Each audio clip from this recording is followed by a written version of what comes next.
Hello dear students, welcome back to Vinjam digital learning platform of Vinjam international school. मेरा नाम है दीपक तंवर और आज हम करने वाले हैं हमारा जीके का थर्ड सेशन, जो कि सैनिक स्कूल के एंट्रेंस एग्जाम के लिए हम कर रहे थे। तो देखो, थर्ड सेशन में हमारा क्वेश्चन नंबर फर्स्ट क्या कह रहा है, वो कह रहा है what is the major source of fresh water in India. कहाँ की बात कर रहे हैं? भारत की बात कर रहे हैं कि यहाँ पर जो फ्रेश वाटर का मेजर सोर्स है वो आखिर क्या है। ऑप्शन हमें दे रखे हैं, A ocean water, B river water, C pond water या फिर ग्राउंड वाटर, है ना। अब देखो, ओशन वाटर क्या फ्रेश वाटर सोर्सेज में आता है क्या? नहीं, ठहरा हुआ पानी है, नहीं आएगा। रिवर बहता हुआ पानी, इसमें भी नहीं आएगा क्योंकि वो पानी पूरा चलता आ रहा है। फिर है पॉन्ड, जो कि ठहरा हुआ छोटे से तालाब में, जो कि फ्रेश कब का भरा हुआ है कुछ नहीं पता। ठीक है, तो फ्रेश वाटर का सोर्स क्या रहेगा? ग्राउंड वाटर, जो पानी जमीन के अंदर है, जो फिल्टर हो के अंदर पहुंचा है या फिर जमीन के नीचे स्टोर हो रखा है, वही फ्रेश वाटर है और वही पीने लायक एकदम क्लीन वाटर है। तो option number D is the correct. क्या हो जाएगा? Ground water. Question number second, Salman Rushdie won the Booker prize for which book. Salman Rushdie को बुकर प्राइज कौन सी बुक के लिए दिया गया था? ऑप्शन नंबर है the Satanic Verse, B the Midnight Children, C Fury या फिर डी शालीमार द क्लाउन। तो देखो, सलमान रशीदी की हम बात करेंगे तो उनको बुकर प्राइज जो है वो मिडनाइट चिल्ड्रन के लिए दिया गया था। किसके लिए? द मिडनाइट चिल्ड्रंस के लिए उनको द बुकर प्राइज दिया गया था। किनको? सलमान रशीदी को दिया गया था। Question number 23, question number 3, who invented electric bulb. Electric bulb का आविष्कार किसने किया? Option number A Thomas Alva Edison, B Alexandra Graham Bell, C Mary Curie और डी सीवी रमन, है ना। तो इन दिन में देखो, इंपोर्टेंट क्या है कि एक तो टेलीफोन का आविष्कारक है, इसमें एक रमन इफेक्ट का आविष्कारक है और एक इलेक्ट्रिक बल्ब का। तो देखो, बल्ब का हम बचपन से पढ़ते आ रहे हैं, एडिसन नाम है और उनका पूरा नाम है थॉमस एल्वा एडिसन। ठीक है, ग्राहम बेल जिन्होंने टेलीफोन का आविष्कार किया और सीवी रमन जिन्होंने रमन इफेक्ट की खोज की, है ना। जो साइंस डे हम मनाते हैं वो सीवी रमन जी को याद करने के लिए ही मनाते हैं। तो अगर ये क्वेश्चन आया कि साइंस डे किनके लिए मनाया जाता है, तो रमन जी के लिए, सीवी रमन के लिए बनाया जाता है, रमन इफेक्ट की खोज के लिए। Correct. Question number 4, by what other name is the water cycle known as. Water cycle को दूसरे किन नामों से जाना जाता है? Option number A water movement cycle, जो कि ऑलरेडी दे रखा है, मतलब वाली बात नहीं है। एयर साइकिल, जिसमें सिर्फ हवा की बात करते हैं, है ना, इसमें पानी नहीं है। फिर है टेक्टोनिक साइकिल, जो कि टेक्टोनिक प्लेट के लिए यूज होता है ना, जो भूगर्भीय प्लेटें हैं उनके लिए यूज होता है। फिर बचा option number C hydrologic cycle. Hydro means H2 अणु, है ना, जो कि पानी से ही बना है ना, पानी के लिए यूज होता है। So hydrologic cycle use for water cycle. Okay, so correct answer is option number C. अगला देखो, question number 5, pick an example of water pollution. इनमें से कौन सा एक एक्यूरेट एग्जांपल होगा जो वाटर पॉल्यूशन को क्या करे? डिस्क्राइब करता हो। Option number A an oil spill from a large ship, B animals walking along the beach, C drinking water out of a plastic bottle और डी गैसोलीन इन कार। तो देखो, D से शुरू करते हैं।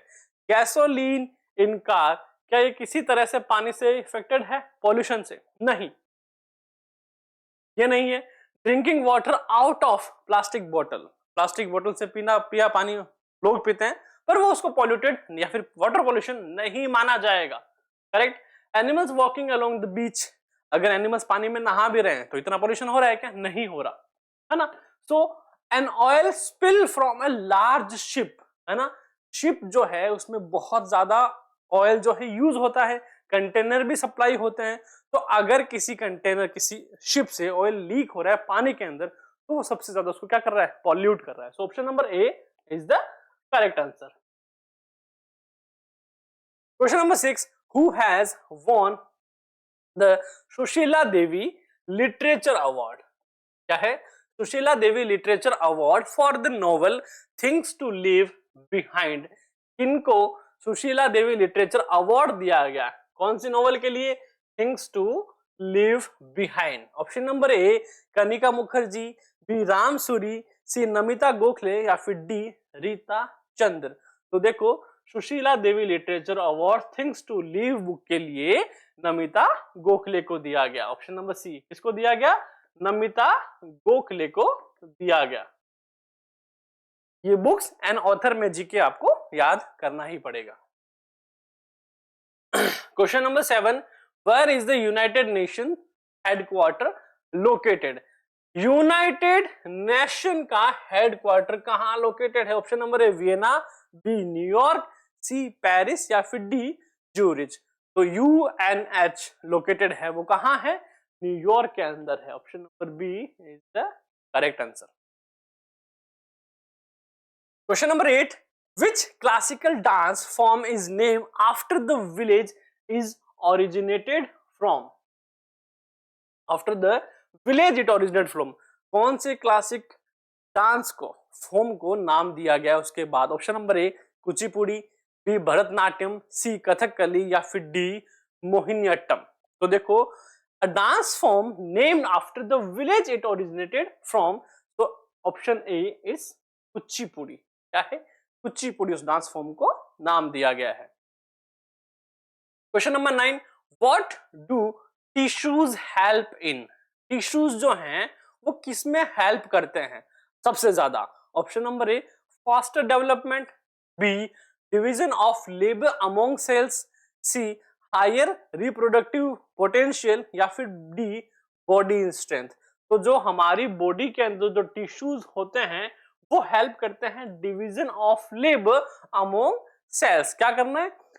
लेबर क्या डिवीजन करने का सेल्स के अंदर, ताकि वो काम अच्छे से हो सके। Question number 10, which bacteria is responsible for the formation of curd? ये हमें जो क्लास 10th में पढ़ाया गया था अच्छी तरीके से, है ना? तो कौन सा बैक्टीरिया है जो कर्ड की फॉर्मेशन के लिए माना जाता है या फिर उसकी फॉर्मेशन करता है, रिस्पॉन्सिबल है? ऑप्शन नंबर ए वाइब्रियो कोलेमा, B lactobacillus acidophilus coccus, C streptococcus thermophilus और डी बैसिलियस रेडिसिकोला। तो इसमें देखो दही के लिए जो है वो लैक्टोबैसिलस एसिडोफिल्स रिस्पॉन्सिबल है। क्यों? क्योंकि मिल्क के अंदर लैक्टोबैसिलस भी पाया जाता है और यही क्या है? उसके कर्ड के फॉर्मेशन के लिए रिस्पॉन्सिबल है। Correct. Question number 11, which of the following statements is true about fossil fuels? इनमें से फॉसिल फ्यूल्स के लिए कौन सा स्टेटमेंट जो है वो ट्रू है? Option number A they are renewable resources, are they? No. Question number option B they are found with in the top layers of the earth crust. Crust जो है वो अर्थ का टॉप लेयर होता है ना? फिर उसके बाद आता है मेंटल, फिर आता है अंदर कोर, है ना? Crust, mental, core. तो ऊपरी परत पर क्या फॉसिल फ्यूल्स होते हैं? नहीं। Then C they are formed over the course of 10 years। क्या समय सीमा 10 साल ही होनी चाहिए कि 10 साल के अंदर जो यहां पे स्टोर हुआ वो है? तो नहीं, है ना? तो D they are remains of once living organism they are remains, है ना? क्या है? वो बचे हुए अवशेष हैं जो कभी जिंदा थे, है ना? तो वो कितने भी साल पुराने, हजारों लाखों वर्ष पुराने हो सकते हैं, है ना? कोई समय सीमा नहीं है। Okay, so question number 12, which sweet deep fried dipped in sugar syrup, round shaped and usually orange in color? ऐसा स्वीट जो कि पहले डीप फ्राइड हो, है ना? जिसको क्या किया गया हो? डीप फ्राई किया गया हो, dipped in sugar syrup। इसमें सिरप किया गया हो, शुगर सिरप में उसको डिप किया गया हो, ठीक है? राउंड शेप हो, यूजुअली ऑरेंज। यहां पे मैं रसगुल्ला, गुलाब जामुन बोलने वाला था, बट इन्होंने क्या बोला? राउंड शेप के साथ साथ यूजुअली ऑरेंज इन कलर। तो कलर में क्या हो, ऑरेंज हो। तो अगर ऐसा राउंड शेप एक स्वीट है जिसका कलर ऑरेंज है, जिसको शुगर सिरप में भी डिप किया जाता है और जिसको डीप फ्राई भी किया जाता है, तो ऑप्शन नंबर ए गाजर हलवा नहीं, रसगुल्ला नहीं, बाकरवड़ी नहीं, तो option number D jalebi is the correct answer. Question number 13, the reading above dash on Richter scale can cause serve damage. तो देखो ये बात कर रहे हैं अर्थक्वेक की, ठीक है, भूकंप की बात कर रहे हैं। तो भूकंप में जो हमारा रिक्टर स्केल होता है उसकी रीडिंग अगर 7 और 7 से ज्यादा है तो वो क्या है, डैमेज का सिंबल है कि यहाँ पे क्या हो सकता है, यहाँ पे डैमेज होगा। अगर रिक्टर स्केल की रीडिंग 7 से नीचे है इट मींस कोई ज्यादा डैमेज नहीं होगा, है ना। रिक्टर स्केल क्या है, एक तरह का भूकंप मापी है ना, भूकंप को मापने वाला एक यंत्र है। तो option number A 7। Question number 14, what does white colour in the Indian national flag represent. देखो फ्लैग में कितने रंग होते हैं, 3 रंग होते हैं। पहला तो होता है सैफरन, दूसरा व्हाइट और तीसरा ग्रीन। जिसमें जो सैफरन है वो सैक्रिफाइस का सिंबल है और जो क्वेश्चन जो व्हाइट है वो है पीस एंड ट्रूथ का। किसका, पीस एंड ट्रूथ। तो क्वेश्चन नंबर 14 का करेक्ट आंसर क्या है, ऑप्शन नंबर बी। अब आपको मुझे कमेंट में ये बताना है जो ग्रीन कलर है वो किसका सिंबल है, इसका जवाब आपको कमेंट में देना है। Okay, next question, question number 15, pick out the incorrect statement. Option number A, gravitation affect only part of the earth. क्या ग्रेविटेशन सिर्फ अफेक्ट करता है अर्थ के एक पार्ट पर या फिर अर्थ पर? हाँ देखो, ऑलमोस्ट जो ग्रेविटेशन है वो अर्थ पर ही है, ठीक है, लेकिन हर एक पार्ट पर है, ठीक है। इसको हम कंसीडर करते हैं एक बार के लिए इनकरेक्ट स्टेटमेंट के लिए। Okay, B, gravitation pulls iron. जी हाँ, ग्रेविटेशन जो है वो आयरन को पुल करता है, सही बात है। Option number C, gravitation prevent things from floating. जी हाँ, ये भी क्या है, ये भी ट्रू है और ये भी ट्रू है। D, aeroplane do not fly in the gravitational field. जी नहीं, ये गलत बात है। अगर देखो किसी भी एरोप्लेन को अगर ग्रेविटेशनल फील्ड से बाहर जाना होगा तो उसको अर्थ के स्फीयर से भी बाहर निकलना होगा, जो कि नहीं निकल पाता, है ना, क्योंकि अर्थ जो है एक पर्टिकुलर डिस्टेंस के ऊपर ही फ्लोट करते हैं, ना कि अर्थ के बाहर। वो तो स्पेस आ जाएगा फिर, है ना। सो कंप्लीटली अगर देखा जाए तो ऑप्शन नंबर डी जो है वो इनकरेक्ट है पूरी तरीके से। क्या है, करेक्ट है। अगर यहां पर आपका ऐसा फॉर्म दे रखा हो जिसमें ए बी सी करके पूरा पूछा हो तो फिर आपकी 2 टर्म गलत होगी। क्या, कि जो ग्रेविटेशन है वो अर्थ के एवरी पार्ट पर है, ओनली एक पार्ट पर नहीं है। तो फिलहाल के लिए आंसर क्या है, option number D, aeroplane do not fly in the gravitational field is incorrect. Okay, question number 16, state union territory is Nanda Devi located in. State union territory जो कि नंदा देवी जो है वो कहां लोकेटेड है? Option number A, Himachal Pradesh, B, Jammu Kashmir, C, Uttarakhand या फिर D, Uttar Pradesh. देखो नंदा देवी जो लोकेटेड है वो उत्तराखंड में है। कहां पर है बच्चों? उत्तराखंड में लोकेटेड है क्या, Nanda Devi. Option number question number 17, what is meant by seed coat. Seed coat से मतलब क्या होता है? देखो बीज की कोटिंग से मतलब है कि किसी भी बीज, किसी भी सीड को प्रोटेक्ट करने के लिए जो उसका जो आउटर लेयर है उससे उसका मीनिंग होता है। ऑलमोस्ट सभी फ्रूट्स में हमें देखने को मिलता है ना। और इसका अगर मैं बेस्ट एग्जांपल आपको बताऊं तो पिस्ता है ना, बादाम है या फिर पपाया ले लो। इसके अलावा बहुत सारे फ्रूट्स हैं जिनकी कोटिंग बाहर होती है उस सीड को प्रोटेक्ट करने के लिए। तो option number A, hard cover around the food stored. नहीं, फूड स्टोर पर नहीं, हार्ड कवर कोई नहीं होता। B, hard cover around the baby plant. नहीं। C, the protective outer coat of seed. जी हाँ, उस सीड को प्रोटेक्ट करने वाली जो आउटर कोर है वो। Option number D, hard cover around the roots of the plant. जी नहीं, तो ऑप्शन नंबर सी क्या हो जाएगा, करेक्ट हो जाएगा। Question number 18, name the Holi book of Parsis. Parsis की होली बुक कौन सी है? देखो बाइबल क्रिश्चियन की है ना, कुरान किन की है? मुस्लिम की है, गुरु ग्रंथ साहिब सिखों की है। तो ज़ैंड अवेस्टा जो है ऑप्शन नंबर बी वो किसकी है? पारसीज की होली बुक है। Option number B is the correct answer. Question number 19, which vitamin deficiency lead to bleeding of gums, slow healing of wounds and aching limbs? कौन से विटामिन से ये सारी चीजें होती हैं? कौन से विटामिन की कमी से, डेफिशिएंसी से ये सारी चीजें होती हैं? तो देखो, गम का छिलना, ब्लीडिंग होना मुंह में, है ना, और स्लो हीलिंग, जो भी घाव पड़ जाए उसको हील करने में बहुत टाइम लगना, तो ये सभी जो है विटामिन सी की डेफिशिएंसी से होता है। और विटामिन सी की डेफिशिएंसी को पूरा करने के लिए क्या करना चाहिए? खट्टी चीजें जो हैं वो खानी चाहिए। सभी खट्टी चीजों में क्या होता है? विटामिन सी पाया जाता है। तो option number C is the correct. क्या है? Vitamin C. Question number 20, which part of the earth support its biodiversity? Biodiversity direct reflect from biosphere. So option number A is the correct answer, है ना, direct ही answer एक सही हो जाएगा। क्या है? Biosphere. Question number 21, Where did Buddha attain enlightenment? कहां ज्ञान प्राप्त हुआ बुद्धा जी को? ऑप्शन ए लुम्बिनी, बी बोध गया, सी सामंत, या फिर D Kushinagar.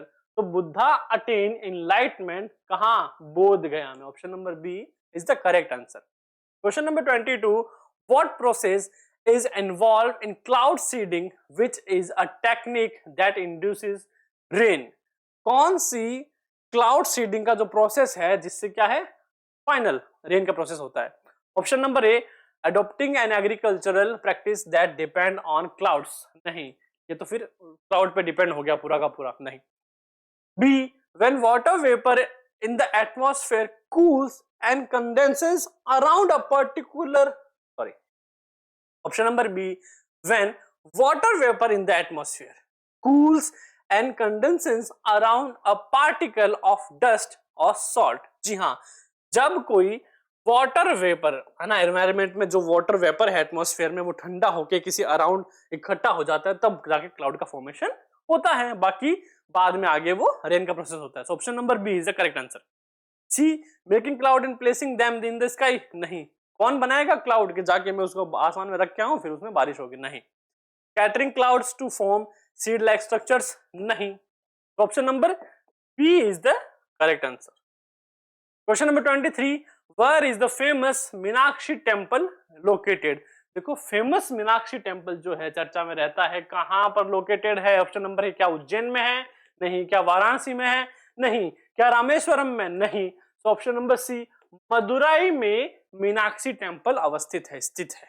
Correct. Question number 24, in which sport is the term knockout used? इनमें से कौन सी स्पोर्ट में नॉकआउट टर्म यूज होता है? हमने गेम खेला होगा, है ना, जिसमें क्या होता है, एक पंच मारते सामने वाला नॉकआउट हो जाता है ना। तो किसमें है? ऑब्वियस सी बात, बॉक्सिंग के अंदर, है ना, जिसमें कुटाई की जाती है। And our last question is, who was the chief of army during the Indo-Pak War 1971 के तहत आर्मी चीफ कौन थे? है ना, तो वो एक ही है, फील्ड मार्शल SHFJ मानेकशॉ, है ना।